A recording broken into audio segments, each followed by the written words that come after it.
Өмірін өзгерткісі келмейтін адамға көмектесу мүмкін емес. Тәжірибе көрсеткендей артық тамақтану ауруға келеді. Денсаулық адамның ең жоғары байлығы. Негізсіз шаршау аурудың белгісі. Бір күн ішінде ауа райының өзгеруі науқастың да, сау адамдардың да жағдайына нашар әсер етеді. Аштық адамды әлсіретеді. Ауыр тамақ адам ағзасын бұзады. Сондықтан ортасын іздеу керек. Адамды ұзақ уақыт бойына сіңірген қорқыныш пен қайғы оны ауруға бейімдейді. Ауруды емдеудегі сәтті де, сәтсіздік те, дәрігерге де, науқасқа да байланысты болуы керек. Үмітсіздікте науқастың өзін өлімге жақындатады. Кейбір аурулар тек өмір салтынан туындайды. Себепті жойыңыз, содан кейін ауру жойылады. Еңбек пен демалыс тән мен жанды емдейді. Денсаулық денедегі ылғалды, құрғақ, суық, жылы, ащы және тәттінің тепе-теңдігі арқылы сақталады. Гимнастика, дене шынықтыру және серуендеу денсаулықты және қуанышты өмірді сақтағысы келетін әрбір адамның күнделікті өміріне мақтап енуі керек.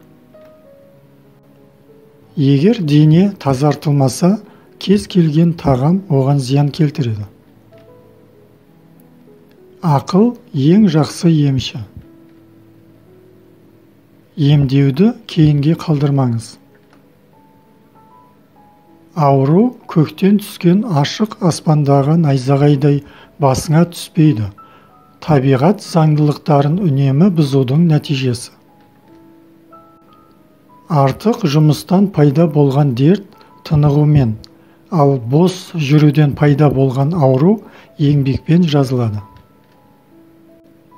Егер ұйқы азапты жеңілдетсе, ауру өлімге әкелмейді.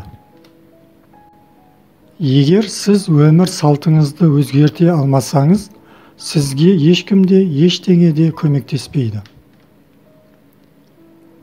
Кейбір науқастар ауруына қарамастан дәрігердің шеберлігіне сенімді болғандықтан ғана сауығып кетеді. Аурулар алуан түрлі болғандықтан оларды емдеудің көптеген жолдары бар. Ауруды емдеп қана қоймай, оны тудыратын себептерге қарсы тұру керек. Жалқаулық пен бос жүру денсаулықты әлсіретеді. Керісінше, ақыл ойдың бір нәрсеге ұмтылуы өзімен бірге күш-қуат әкеледі. Өмірді нығайтуға бағытталған. Табиғаттың өлшемінен асып кетсе, тойғандық та, аштық та, басқа ештеңе де жақсы емес. Адам өзінің жағдайын өлшейтін жалғыз өлшем оның сезімі. Дененің қай жерінде ыстық немесе суық болса, ауру сонда болады. Жаман ой жүректі қысады, көңілді оймен жүрек еркін соғады. Бақытты болу, жақсылық жасау. Оны білімді адамдар жасайды. Аурулардың ең жақсы емшілері бізге тән табиғи күштер. Аурулардың көпшілігі өзімізге енгізген нәрселерден туындайды. Маған не жейтініңді айт, мен саған не ауыратынын айтамын. Жылы ванналар, басқалардың бәрі көмектесуді тоқтатқан кезде көптеген ауруларды емдейді. Еңбек денсаулық үшін қажет. Біздің ішіміздегі табиғи күштер аурудың нағыз емшілері. Өмір көптеген өзгерістердің мақсаты. Ауруыңыз туралы ешкімге айтпаңыз. Дене аурулары мен аурулар туралы сөйлесу керек жалғыз адам дәрігер.